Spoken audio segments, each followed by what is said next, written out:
Okay, hello and welcome to this meeting of the Council's Governance and Audit Committee. Just a reminder that this meeting will be filmed for broadcast on the Council website, and by participating you have all deemed to have agreed to that. Work is currently underway to replace the computer system in the Council chamber. In the meantime, the committee will operate via online meetings.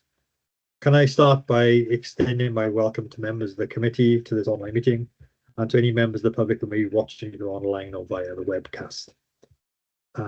By way of introduction and for the benefit of anyone who hasn't seen this committee before, the general purpose is to provide a high-level focus on governance, risk and control and performance assessment within the Council. And the Council, this committee is made up of both elected members and independent members. So today we've got a really important agenda, and so without further ado, let's turn to it, if we may. Item 1 on the agenda is apologies for absence. I can see a hand up from... Sorry, Chair, it's myself first, Matthew. Sorry, can the councillors please turn the cameras back on and accept the recording policy? We can't see them on screen at the moment. Okay, so if everyone would do that, and we'll get to see your lovely faces again. Garrett, I can see you. Welcome. Declan, I can see you. Ian, I can see you. Bill, I can see you. Can see you. Colin. Good, no, Chair, thank you. Let's fix this first. Colin, is your camera on?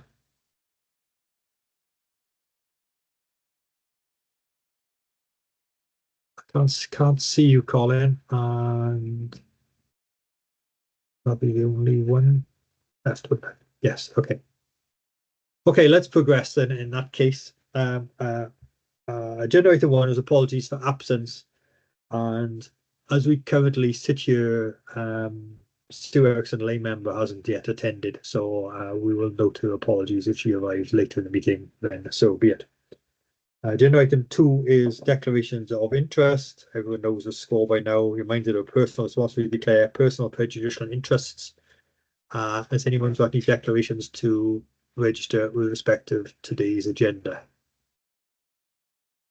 Forced to see if any hands ping up, and nothing does. Well, this meeting will inevitably be a little bit slower because I'm looking for everyone to find their buttons to press to come online. So I see nothing, so that's good news. We will progress then to the agenda item 3 of the papers, and that is the minutes of the last meeting, which was Monday the 14th of July. And my personal thanks to Colin Prosser, who sat in the chair that day when I wasn't available. The agenda says, you might have noticed, to approve and enter in the record of the draft minutes of the previous meeting. This is a change in protocol for the council. Rather than to note, we are now formally approving. So prior to that, questions and comments with regards to the accuracy of the minutes. Anyone can issues they wish to raise. Pages 5 to 10 of the agenda bundle. Okay, there's nothing. Do we need a formal mover and seconder? When someone can steer me in the right direction. I'll seek one. In that case, I'll seek a proposer, and I can see Colin waving a hand. Anyone wish to second? You might have to shout out if you're not physically in my screen. Okay, Councillor Thomas, I can see you as well. So formally moved and seconded. We'll take that as a true record. Thank you very much. We'll now move to agenda item 4, which is the action log relevant to previous meetings. And we have 1, 2, 3, 4 items which are still listed on here. Item 1 on the action log is a discussion around terms of reference in the forward work programme. It says Andrew Walden, head of the Regional Internal Audit Service, is to look at the terms of reference and map onto forthcoming meetings. We have a new and extended forward work programme attaches agenda item 12. But Andrew, is there anything specifically you want to mention here? Thanks, Chair. Yeah, Andrew Wathen, head of audit and head of the Regional Internal Audit Service. It's ongoing, as the minute says. what we've done is got the function of the Governance and Audit Committee from the various references and legal documents, which is included in the Constitution. And that links in with your forward work program now, specifically. What we'll do in due course, Chair, is to pick up a terms of reference specifically and bring that back to Governance and Audit Committee for you to approve, so that you've got some actual documentation to work towards then in terms and refer to in future meetings. Thank you, Andrew. Really helpful. And we'll take that offline and bring it back to our next meeting. Thank you. Second item on action log is the statement of accounts for 24-25. We have an agenda item 8 to discuss this. So unless Craig has anything specific you want to mention here, we'll save our powder till we get to that agenda item. Okay. Same thing applies, I think, to item 3 on this paper, which is the corporate risk register. Corporate risks to be appended to the register, and it says to be provided today, and indeed it is as agenda item 6 today. And the final item in the action log is to do with training for members. Again, members will have noted in the papers the forward work program allows for 2 training sessions scheduled in the dates in the diary for the remainder of the municipal year. So again, we can pick that up when we get to the forward work program schedule, which is agenda item 12. If we are happy with those, there's no other issues arising from the minutes anyone wants to flag that isn't listed there. Okay, thank you. We'll progress. We'll progress to agenda item 5, which is the Audit Wales' work programme and timeline, it's called, a timetable rather. Noting, I presume, Matthew, I think you're the only one I recognised here from Audit Wales. So that's right, Chair. I presume it'll be for you to introduce. Matthew, we've got your programme dated June, so if you can talk us a little bit through that, and any updates you want to give us covering the summer period, that'll be helpful as well. Matthew, thank you. Absolutely. Thank you, Chair. Diolch yn fawr, Prynawn da members. Yeah, just to say this is dated June, and apologies for the slight delay in the sort of sequencing of this coming out. Just to let you know, we're changing these updates now to be every 6 months instead of quarterly. We sometimes have a bit of an issue where we need to be consistent with the sort of central development. So just in terms of timing and based on feedback, we're moving these to 6 monthly updates. Obviously, we have regular meetings with a key contact at the council as well, so the council is kept up to date. But just to let you know, the next one of these will be December now, and we'll just trying to make them more of a live document, really. So just looking through this update, so page 1 just shows details of our annual audit summary, which you'll remember we presented at the last Governance and Audit Committee. A little bit around our accounts work, and I understand planning is in place for that. Financial audit colleagues have apologised they can't make the meeting today, but I don't think there's any other main updates there. Just page 2 onwards just shows our performance audit work. We're still waiting for that unscheduled care report to be issued, but I'm told that is imminent. That'll be going out via the Regional Partnership Board for clearance. The counter fraud work, that I'm told the draft report is imminent to be issued there. So we're on the back end of that work, and the council will shortly have a chance to comment on that. In terms of this year's work, so we've got our 2 local audits, which are the library services strategy, which is underway. We're planning field work in October for that, so we're just setting up the work for that. So that's looking at the new strategy for the library service and the value for money behind that, the development of that strategy. The other piece of local work which will take place after Christmas is on housing adaptations. You'll have seen that badged as disabled facilities grants previously. After scoping and speaking with councils, that scope has changed slightly. So we're looking at housing adaptations in the round and how the council are helping people to stay independent, live independently. The thematic piece of work, which has been taking place locally but across all 22 councils, is recruitment and retention challenges.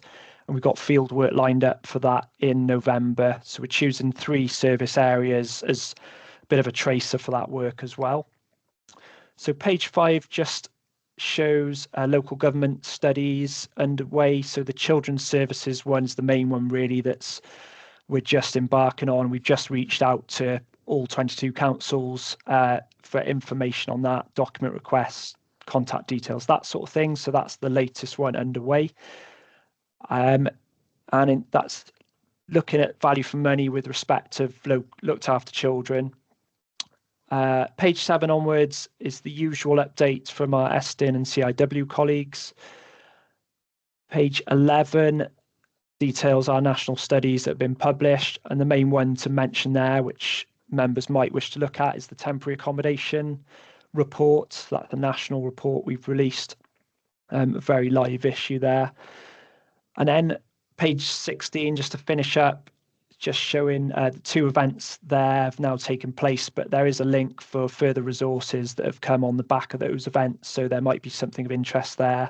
That was the prioritising prevention event, and there's a few details of our upcoming events as well, but that's all we've got to update the committee on really, and happy to take any questions. Thank you, Chair.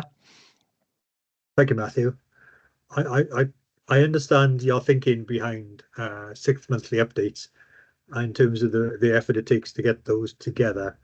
However, it feels, I presume the vacuum will be filled in with some sort of verbal updates from you guys, I presume, in between those meetings. So we're not going to only see you once every 6 months away. I'm sure you won't, Chair. Obviously, we've got our local reports, which we present to every governance and audit committee anyway. So you'll see that when that's published. We have our regular conversations with key contacts at the council. So that's sort of as and when really, but they're fairly regular. And that's going across performance audit and financial audit as well. This is really the formal updates. We're required to produce these. I think legislation requires us to produce it, but it's always good to sort of have that for yourselves as well. Obviously, we do a yearly cycle. Everything's in the audit plan anyway. That's where, obviously that's still to go through committee. I'm aware of that. But there's various other avenues to update you on essentially. So don't panic. We'll still be regularly attending and in regular contact as well. But it's just felt that on the whole across all councils, it was a better way of presenting to yourselves and a bit less confusing as well. Okay, thank you, Matthew. Questions, comments from the committee members?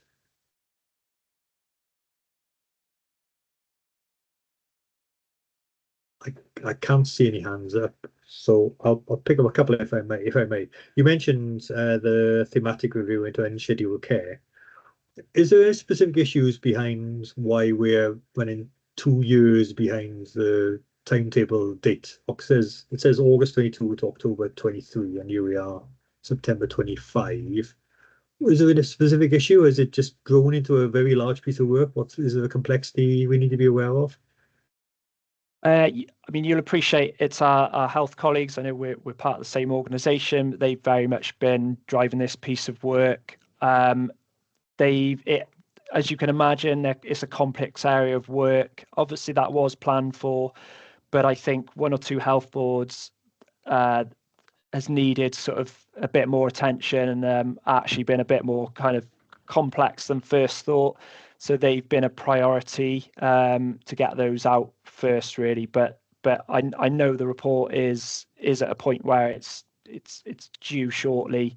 But it is really a capacity issue. I wouldn't read anything more into it than that, really. But I'm sure the team have actually learned to, taken learning on how they can do that better and sort of plan their timescales better in the future on that one. But yeah, as you'll appreciate, there's problems in various health boards that have need a bit more attention in some of those reports. So those are the ones that have been prioritised. But yeah, other than that, it's just a capacity issue really. But yeah, I can't say much more on that really. I hope that helps somewhat, Chair. it'll be a really interesting report to see because it's such a big area, which, as you mentioned, impacts on both health and social care and therefore cuts across the sectors. That's so really, really interesting to see. I can see one hand up, Colin Prosser. Can I bring you in? Thanks, Chair. Yes, thanks, Matthew. I noted at page 6 that there's no date confirmed on the corporate joint committee work, and obviously, those committees do need some support. Are we can we set a time frame for that? I don't believe I've had further updates on that, so I think the focus for the team at the moment is getting that children's services work off the ground. I wouldn't like to say a date because I'm not aware of one at the moment, but I will follow that up absolutely, and I can update the chair perhaps on if there's a likely timescale for that. But yeah, that's it as things stand. Yeah, so it obviously is just the fact that obviously all the councils have money committed to that. So and I think there's been some doubts as to how fast things are going to progress with some aspects of the spending. Yeah, absolutely, and you'll appreciate it's important for us to get the scope right. Quite often before these reviews get off the ground, there'll be various conversations going on with lots of partnerships, and you'll appreciate that's a Wales-wide review as well. So I would imagine it's another team that takes care, but I imagine those conversations are very much taking place. But yeah, I wouldn't like to put a timescale on it, but obviously it's important for them to sort of reflect on that and get the scope right before these reviews get off the ground. Thank you, Matthew. Thank you, Chair. Thank you, Colin. Couple more things for me, if I may. The good practice exchange, which I really support and welcome. The bottom, there's posters are finalising again. Without these updates, you're going to have to make sure through some other mechanism you get dates out to us, Matthew, when those are settled, to give us opportunity to engage in those if at all possible. Yeah, we absolutely do have that. We've got distribution lists as well. I believe Andrew is probably the person to go to, Andrew Mogford. I know, and obviously CMT will be on that as well. They go out regularly via our team, but we usually see those, so we'll usually flag those in our regular catch-ups as well.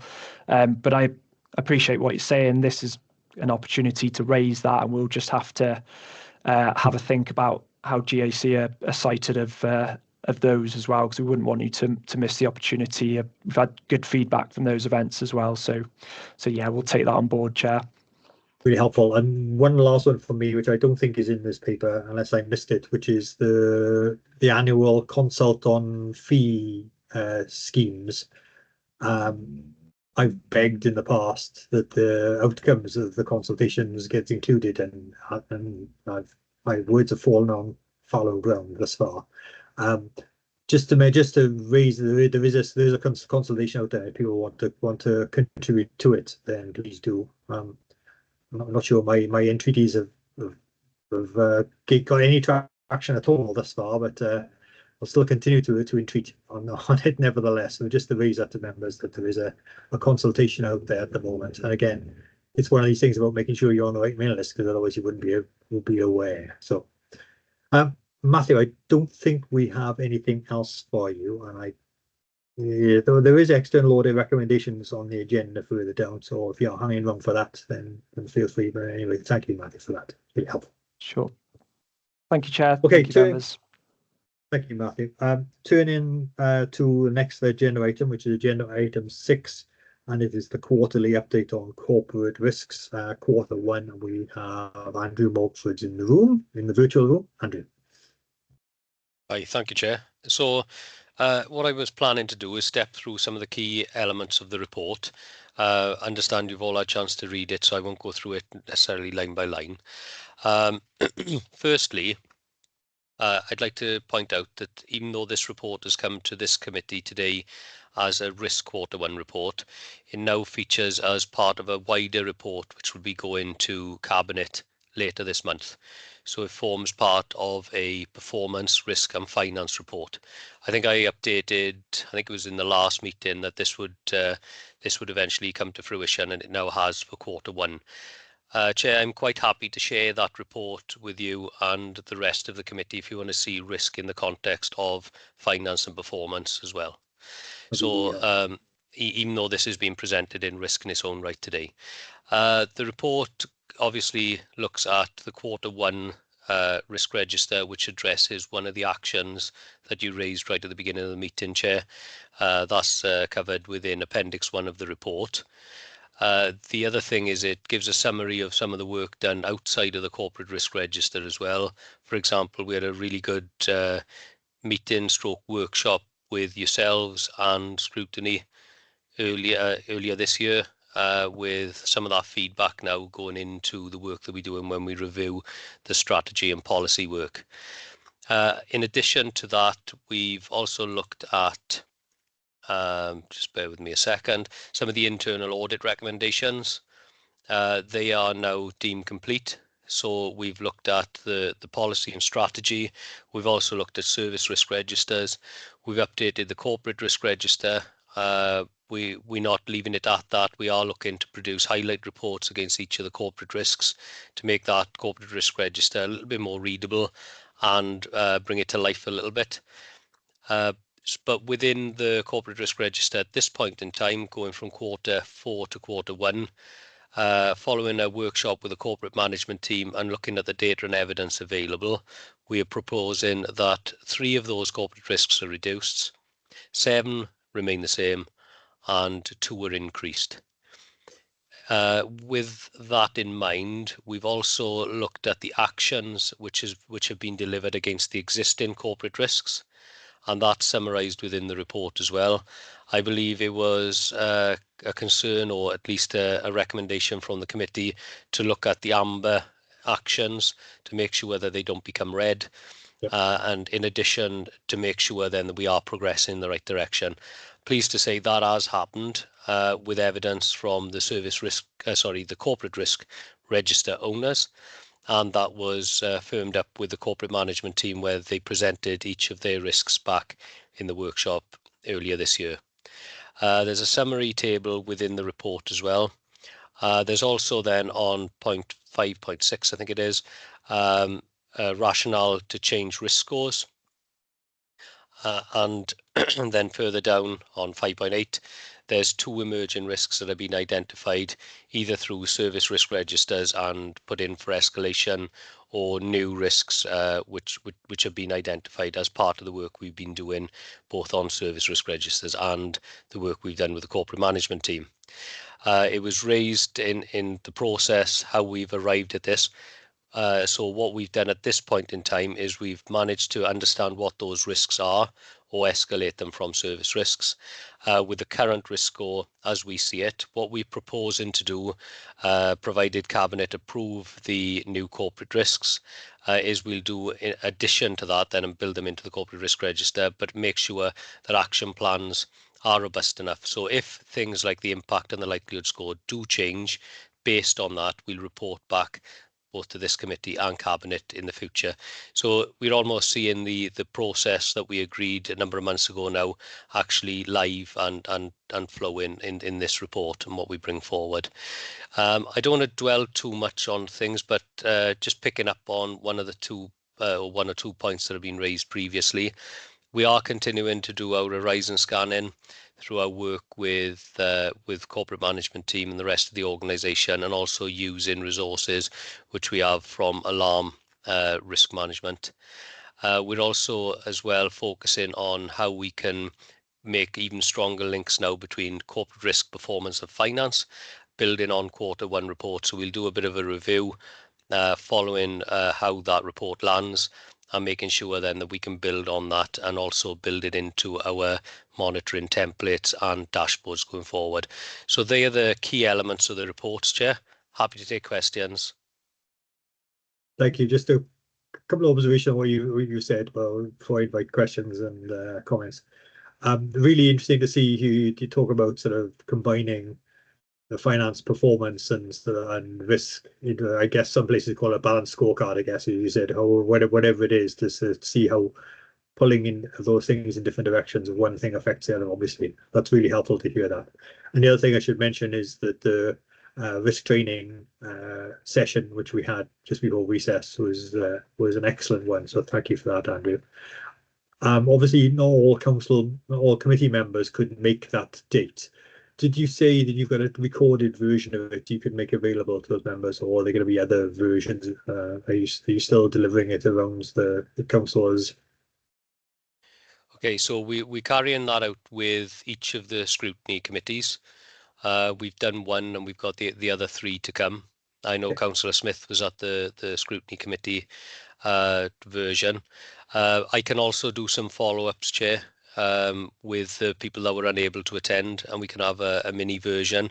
And I've also got the slides that we went through to share with the committee members as well. That's really helpful, Andrew. Again, you know who's there and therefore who wasn't, and you can sort of make sure that they have the opportunity to either attend one or the other sessions. Thank you. Questions, comments? Okay, just one from me.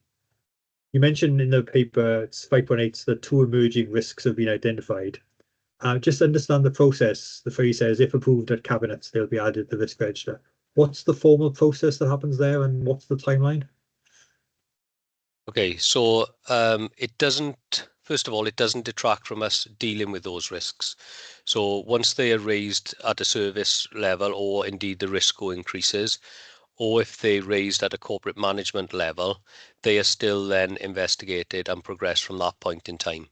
However, within the policy and strategy document, due to escalation and them being formally put on the risk register, work is done to define the risk if it's not already defined from previous risk registers. That then is worked on with a potential lead. That is also then brought to this committee before going on to Cabinet for formal approval to be included in the risk register. However, just to reiterate, we don't wait for that process before doing anything.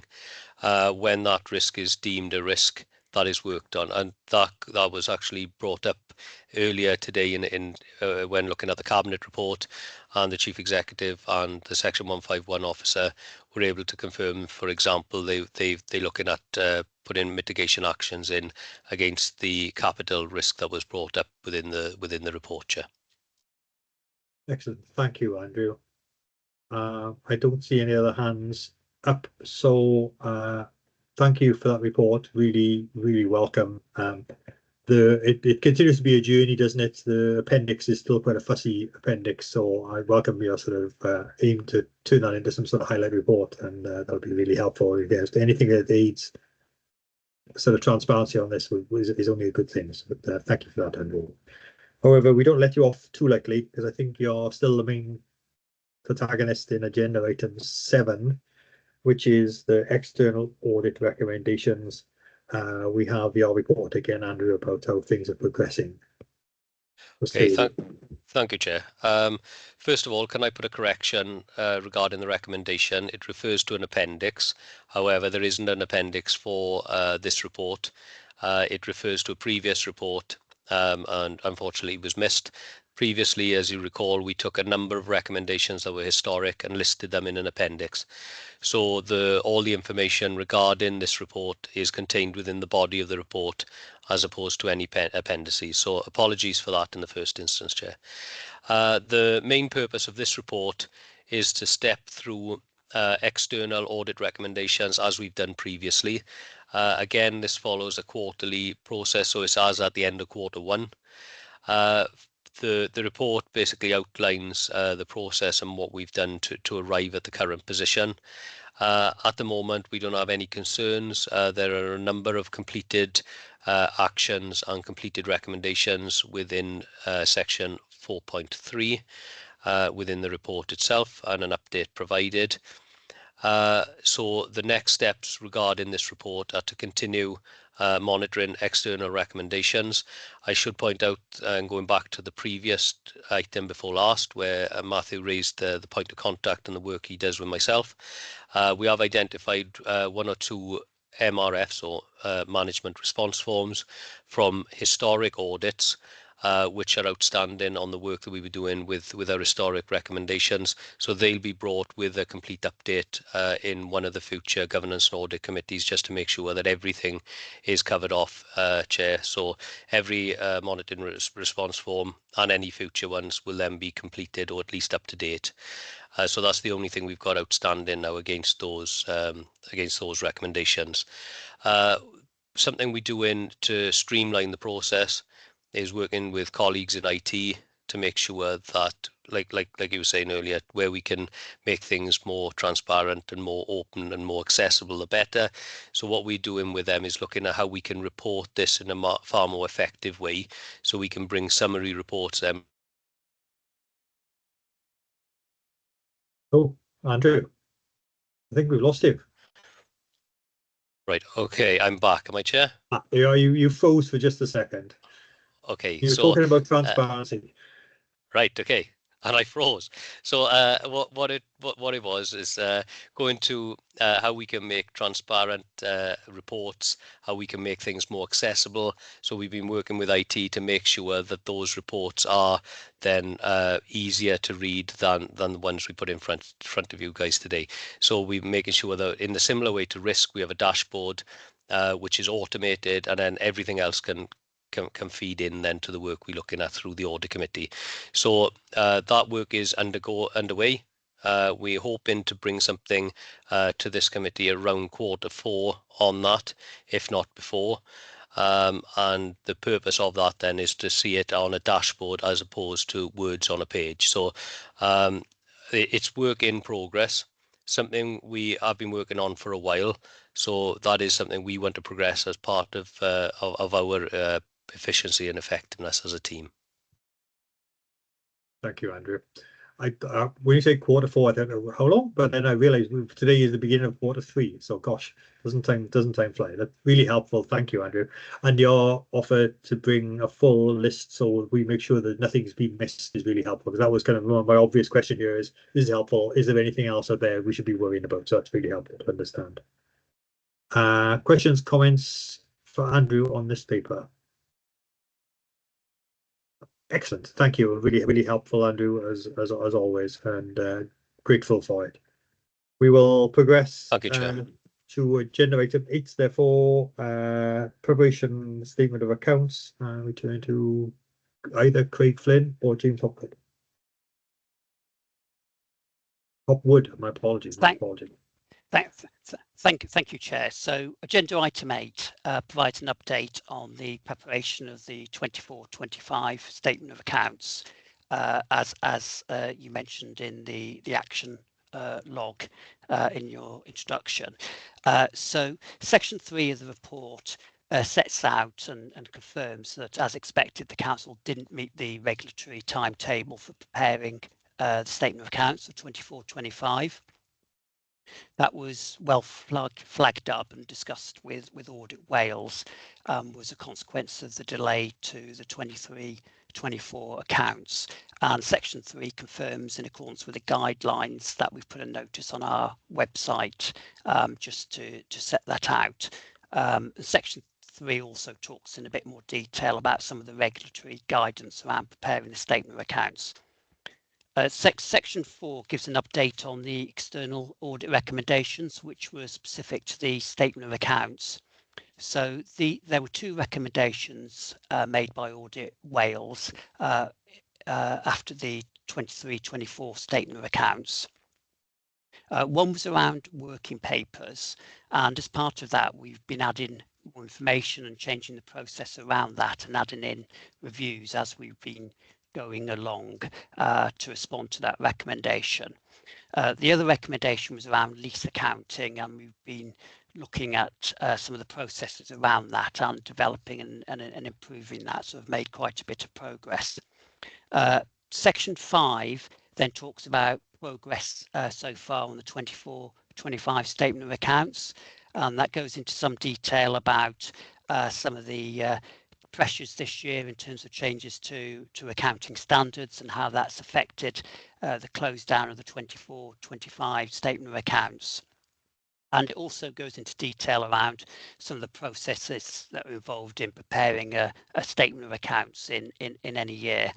And then overall, the report sets out that the plan is to prepare and have a draft statement of accounts for next audit committee in November, and that will also align with Audit Wales' capacity to then carry out the audit review of those draft statements. So that's a brief summary of the report. And are there any questions on that? Thank you, James. Really helpful to understand where we are. This is all a knock-on, isn't it? When you're behind with one year's accounts, it necessarily impacts on the following year's accounts. And if this year we're taken in splendid isolation with the team we have in place this year, we wouldn't be where we are, but we are because of the delays in last year's cycle, I guess you call it. So we've set a date for November. November Governance Audit Committee to receive the draft accounts. Beyond that, Audit Wales have to be got on board with a timeline to get finalised. Do we have any dates set for when that might happen? Chair, so if I just mention, we've informed Audit Wales around the plan. We've had discussions with Audit Wales, and that month does align to when they've got audit capacity. So hopefully we should be able to firm up those dates around starting the audit around that time. But I'm guessing I'm thinking about what's a possible end date is, I guess, what I'm trying to get my head on now. But it's unfair to ask you, James, actually, I guess. And I, to a certain extent, Matthew, if you're still there, it's a little unfair to ask you because, as you said, Alice King is the leader on this. I don't know if you have any intel from her as to a timeline. Yeah, sorry, Chair, I don't have a huge amount of detail, but I know I think delay of accounts was 24th November has been the date where there has been suggested for the planning delay. Yeah, but yeah, I don't know if that's been set in stone. It's just sort of indicative time scale. Okay, well, that's draft accounts. Obviously, we'll get to the finals will happen when the finals happen, and if that means we need to call a special meeting of this committee to consider them when that lands, then so be it. I guess. James, we briefly discussed the fact that there's going to be some training sessions built in, and one of them might be around sort of giving the committee some further insight into some of the accounts, which are quite technical in nature, I guess. So we'll bear that in mind. We'll pick that up when we get to agenda item 12, I think it is. Yeah. Craig, did you want to come in? Yeah, I just wanted to come back in on the back of the report that James has just presented. Our key focus for the 24-25 set of accounts is to focus on quality rather than pace. The 23-24 was a very challenging audit with a lot of significant issues that were raised as part of that process. So we are very much focusing on the quality of the working papers to provide a quality set of accounts.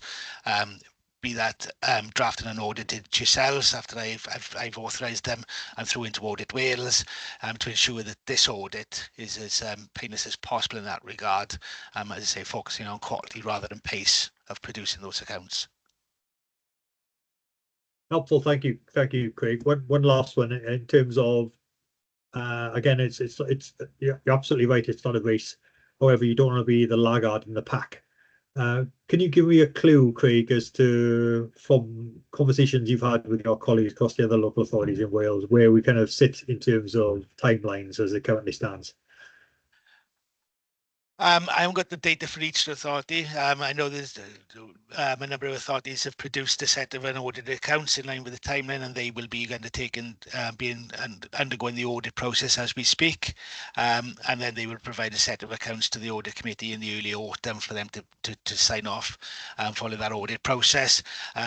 We're pretty much in line with where we are last year in regards to that. Some of the improvements that we're looking to take forward, we've met with neighbouring authority who uses the same financial management system to see where we can learn from that authority with regards to having the most effective information coming out of the financial management system, which is currently not the case and does delay the audit process because it becomes a very manual process as is. So we are looking at how we can develop that financial management system, but that will involve investment. But going back to your initial question, it's very much a mixed bag.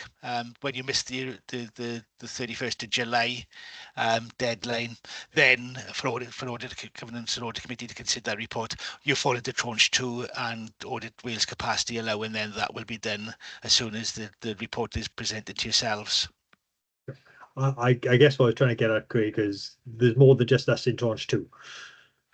100%, yeah, 100%. Okay, that was really what I do. If we were alone by ourselves, I'd be far more concerned that I understand where we are, and of course there's a plan to progressively drag us back on track, as there was pre-COVID. There was a bringing forward the deadlines for getting accounts done as draft and done as final, and I guess the ambition is to get back to those kind of dates in the coming years.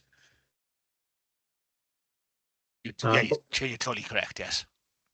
Okay, thank you very much. Anything else from anybody else on that? Okay, no. We will move on then to agenda item 9, which is the annual report of this committee.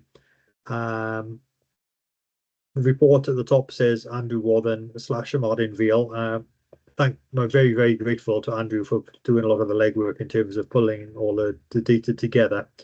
But ultimately, it is this committee's report, and I've obviously been involved in pulling it together. However, the committee members may not have seen it before now. So I do want to check that people are comfortable with it as a document, and if there are any omissions or errors, please shout before we take this formally to council for their endorsement, I guess is the word. As you can see, it talks about it just generally sets out the processes we've had. It talks about who attends, talks about what we do, the work we've delivered in the year, covering the various functions of internal audit, external audit, and then our self-assessment as well, which is really helpful. Again, the committee has churned through the last 12 months or so, and now we have some stability, I presume, going forward. That's why I think some of the training might be really helpful to make sure we're all on the same page in terms of us doing some stuff offline. I think it might be really helpful. So the conclusion is, we've done a wide range of work. We've covered the work we should be doing. We are required under Welsh Government legislation to do certain things. I believe we have done all those things. And we've covered off our terms of reference, such as they are included in the Constitution. And we are in a good place, I think it's safe to say. With that in mind, if anyone disagrees with it, please shout, because if they have disagreements in terms of what we're doing and what we could be doing more of, then it's really helpful to understand. Attached to the document, just information in Appendix 1 is the language in the Constitution, which it pulls out of the various legislation that sets out our remit, which is very wide-ranging, actually. And then you can see the forward look as we worked to last year. Is everybody content with that document? Okay, excellent, thank you. I'll take no news as good news. We will progress to agenda item 10, internal audit progress reports. Are we with you, Andrew? Thank you, Chair. Afternoon, members. So this is one of the regular reports we bring to committee's attention. It's in relation to the Q1 progress versus the plan. It's a bit more up to date than Q1, as members will notice, because it's as at the 31st of July, so it's a bit more up to date. So hopefully it's beneficial for members in terms of being rather than at the actual quarter, which would be historic information. So we've set ourselves targets, and as you will be aware, the Q1 we aim to achieve 10% of the agreed audit plan for 25-26, as set out in paragraph 4.3. As at the end of July, we've actually achieved 14%, with final reports being issued and draft reports being issued. So we are in a good place in terms of coverage of the audit plan. And that will change during the year because we have some job lot allocations within the plan, for example, schools, and that will be made clear to committee members as we progress through years in terms of Q2, Q3 updates. In terms of audit opinions which we've issued 4. So 3 reasonable and 1 limited. So again, more positives than negatives, again, a good place to be. And the limited opinion is we've sent that report out in draft. That's shown on 4.6. It's in relation to children's services petty cash. And then I've included there some bullet points as to the key issues as to why we felt we could only give it a limited assurance opinion. For members information, when we do have a limited assurance opinion, then the audit team will go back within 6 to 12 months, revisit that particular audit, and re-audit it, having agreed that the manager will implement the recommendations to make the necessary improvements, and then we will report back the second opinion back into committee. What we've also included, Chair, is an update on anything that was carried forward from the previous year in 24-25. That's set out on paragraph 4.9 in table 3. We had 10 audits which were carried forward. We've issued 2 as final, 1 as draft, others are in progress, and there are 2 that have not yet started. So we've covered 30% of those carried forward are actually done and dusted. In terms of recommendations, we've got 11 recommendations which will be made from the 25-26 audits which we've issued, and that'll become more apparent in the next report we'll bring to you this evening. At that point, Chair, happy to take any questions. Thank you, Andrew. As you said, early days in terms of getting audits completed. The one which you draw attention to is para 4.6, the children's petty cash. Interesting to note that quite a number of the transactions that went through as petty cash, as you said, would be more appropriately made via the main budget or purchase card. It's quite interesting. I'm almost shocked nowadays anyone's spending cash for anything, if truth be told. And I wonder whether we actually need petty cash going forward. It's a wider question than this specific audit, but I don't know what the position is about procurement cards and holding petty cash. I know some organisations have withdrawn it as a facility, so they're saying we simply don't need petty cash anymore. Yeah, I think that's a service management issue, really, Chair. But from our perspective, it is almost pocket money for children who are in our care. Okay.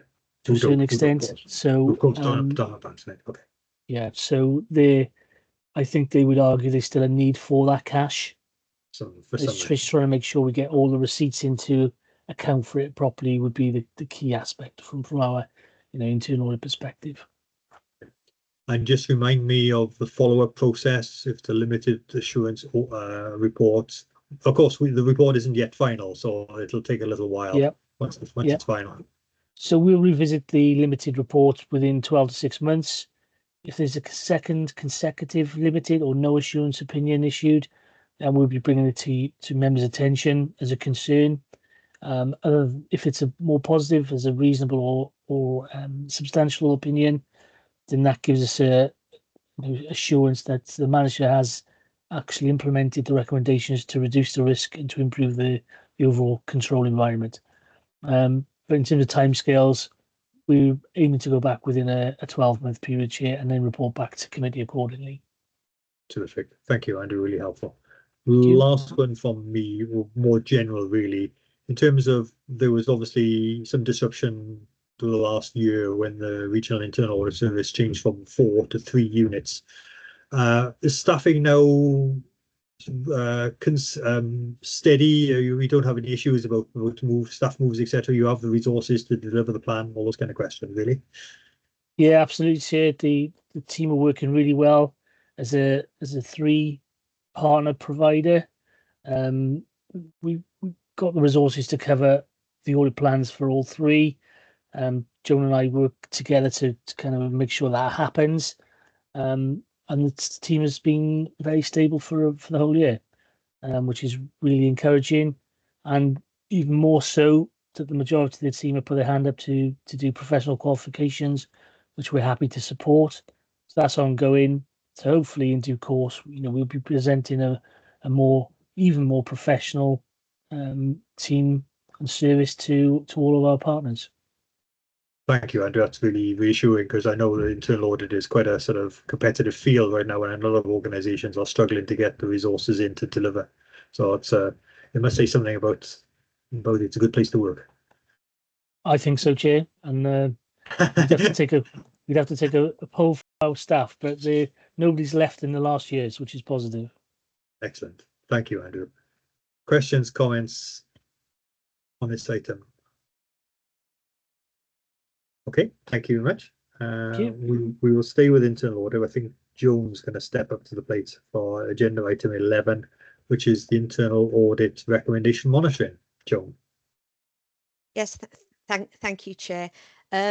So this is the regular report that you're used to, and the purpose of the report is to provide yourselves as members of the committee with a position statement on the recommendations made, implemented and overdue as at the 31st of July 25.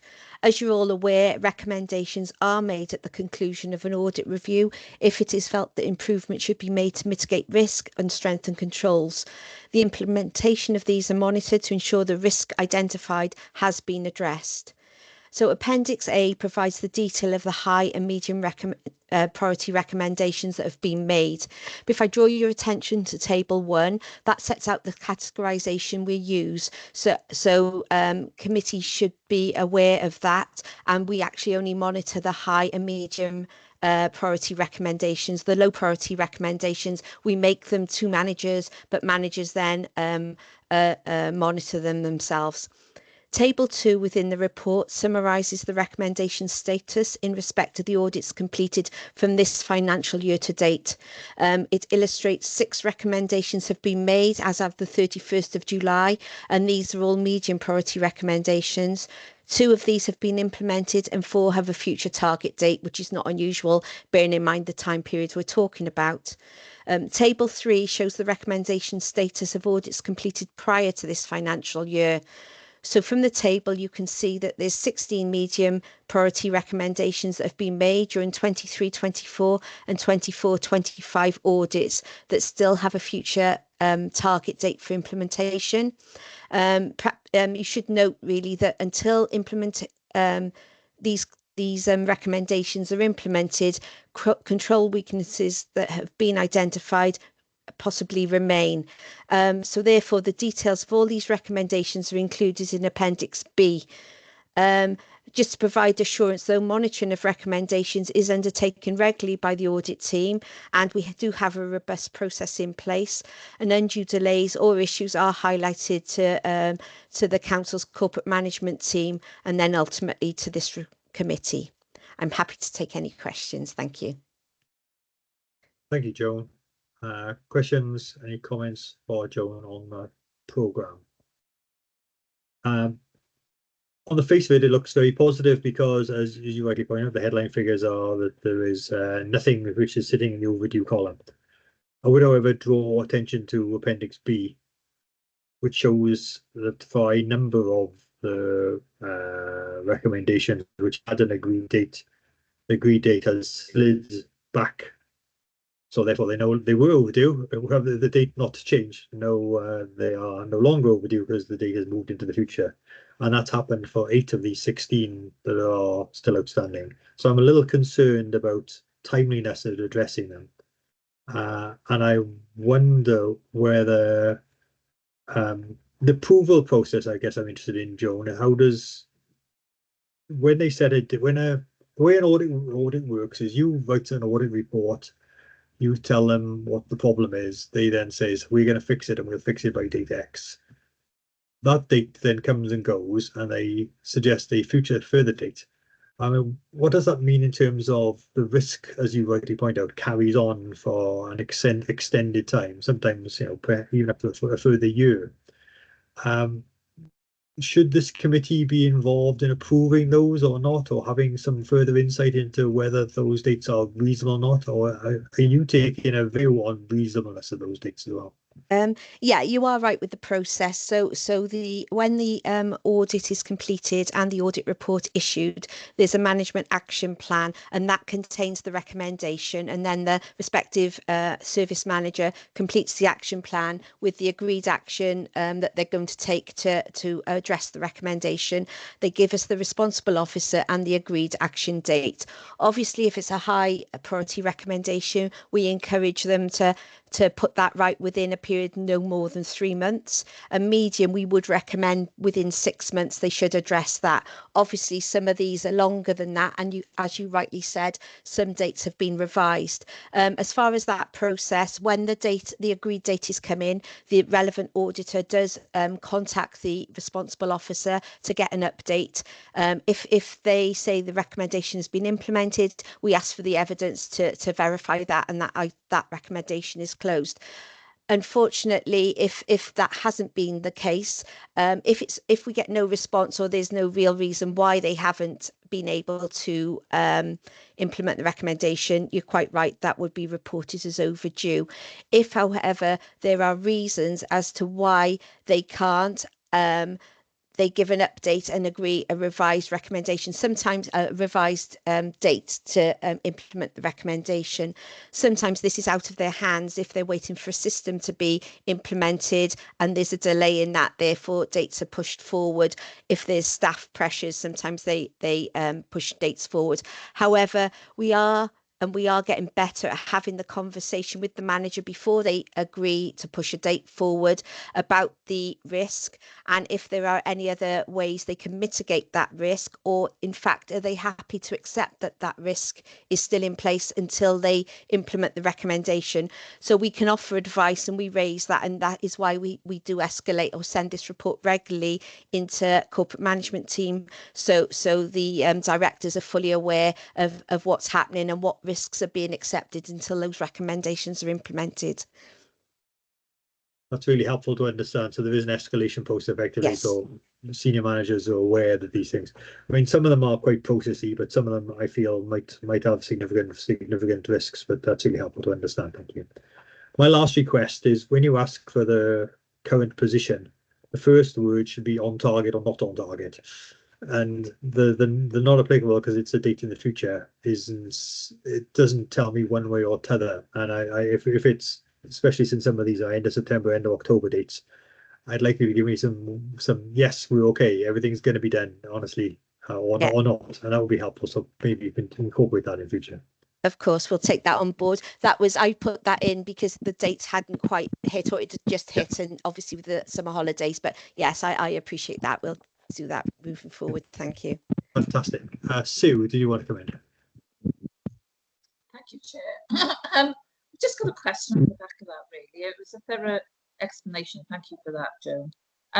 I just wondered if there's any dates that are pushed back twice, and if and then I'd expect that to be an exceptional instance. Would there be any way of recording that so that we as a committee are made aware of that, I suppose, whether there's an indicator of 1 or 2 or something, and whether that can be included in the reports, maybe, because you wouldn't expect that to be the case normally. Yeah, what I would do, I mean, the ones you've got in front of you, you can see they've only been revised once. But if, for example, that revised date was pushed, I would keep both revised dates, so you would see that has moved forward twice, and that's the information that goes to the corporate management team as well, so they would be aware of it. Thank you. Thank you, Joan. Really helpful update as always.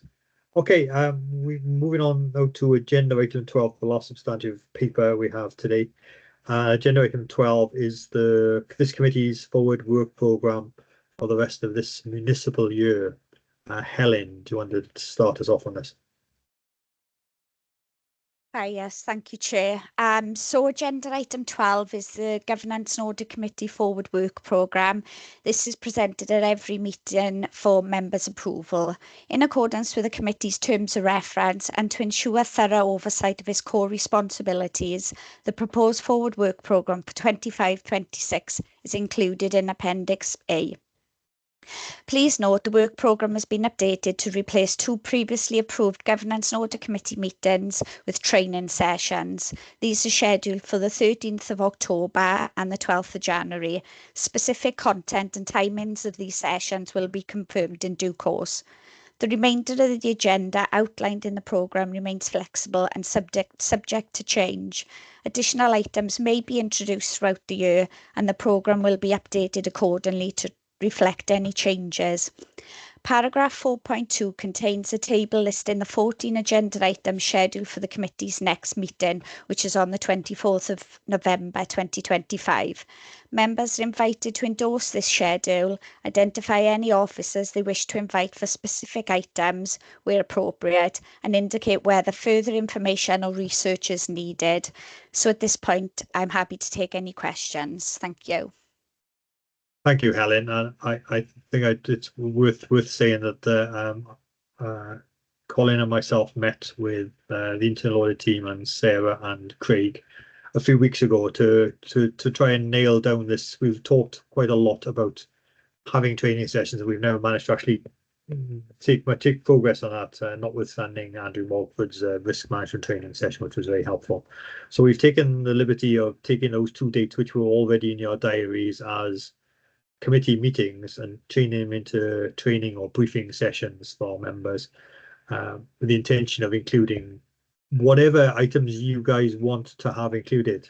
For example, internal audit updates on accounts, counter fraud, the kind of areas that are causing you concern. And really, it's at this stage an open list of what things you want to include. So anyone has specific issues they want to include in those sessions, then please, this is a really good opportunity to flag those up. The other thing I'd say is Helen has pointed in 4.2 a list of 14 items on there. That feels like a lot of items. I mean, the nature of this committee is it's very much unlike a scrutiny committee, which has a deep dive on a limited number of items. It, by its nature, has a breadth of coverage, and you can see the breadth of coverage in that list. Potentially some things could move, but I think it's this is the nature of what we do. I'm afraid, and we have to cover a lot of ground. But before I continue, I'll bring Andrew in. Andrew. Thanks, Jay. Just on the back of the training dates and your offer to members in terms of what is required, if anybody wants to have a think about it and email me with your request for training, we'll try and accommodate it as best we can. And we'll look to provide it internally where we can, but we may have to externally source some events. I know Craig has got a treasury management training session later in the month for all members, and we've just confirmed this afternoon that lay members of this committee will also be invited to that. So if anybody wants to add any training sessions to the programme, just drop me an email and we'll try and accommodate the best we can, Chair. Thank you, Andrew. And I was reminded before the meeting started that Craig's training session on treasury management is the 17th of September. I'm sure it's in all your diaries as we speak. So really, that's what I wanted to say. Any topic which falls under finance, risk, governance, internal control, and not readily covered by one of the scrutiny committees is fair game, and we can consider. So I think Andrew's point is a really good one. Let's see what things we want to include in terms of those training days. So as Andrew said, please get in touch with him, please get in touch with me, and we can develop. I keep saying training days. It's we're not going to be there all day. A few-hour session, I think, is going to be the idea. A half day, absolute maximum, and I presume they will be in person in a committee room in the Civic Centre. Okay. That's the last substantive paper we have. Items 13 and 14 rather roll together. My reflection today is it's a 5 p.m. meeting. I haven't had a local authority 5 p.m. meeting for quite some time. It's a long time ago, but I recognise that the 2 p.m. timing didn't fit for a couple of people, and hopefully this has been more advantageous. We've got a full house, and therefore it's been a very positive. So the conversation is about what do we do going forward. Well, and Sue's first out of the gate. Thank you, Chair. I just wanted to send my apologies for joining the meeting late. I had a few technical problems, so I've joined externally use my phone. So apologies for the quality and the lateness of me joining, but hopefully it's working and I'm in the meeting, so that's good. Yeah, we can see you and hear you, and that's all that matters. Thank you, Sue. And yeah, I mean, we all kind of got out of this habit, as I said earlier on. But in the COVID world, this was an everyday occurrence, wasn't it? So it's like getting back into these habits of how we manage these things. Yeah, okay. I can see Andrew Barry, your hand is up. Yeah, just to say much better for me personally, Chair. I felt I was sort of fleetingly visiting governance and audit previously, so this is much better for me. Just want to make the point. Okay, I gather though that so the item 14 in here is just says time of future meetings. I'm very happy to continue doing this permanently if this is what works best for everyone. But I gather that might create some timing issues for our internal audit colleagues who also have to be somewhere else for an evening meeting as well.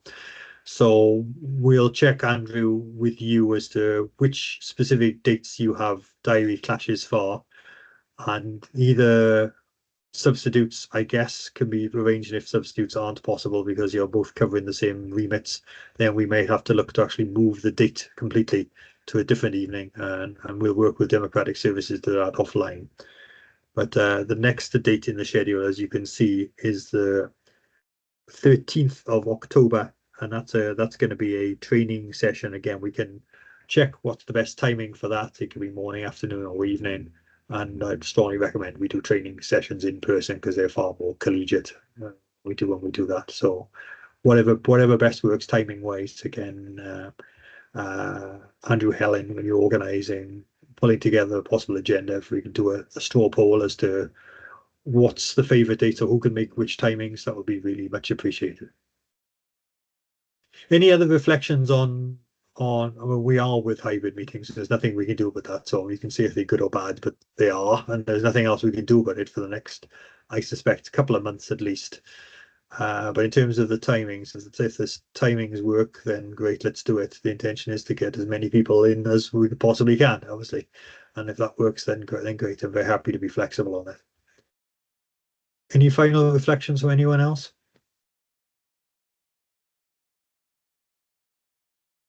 Okay. In that case, then, item 15 says any other business, and there is no any other business. So let's take it as where we are then, and we will draw us to a close. I did say to Councillor Thomas we'd be out here before 9:30, and actually we've beaten that comfortably. So thank you, everybody, and we'll speak to you all soon. Thanks. Thank you, Chair. Thank you. Thank you, Chair. Thank you, Chair. Thank you, Chair.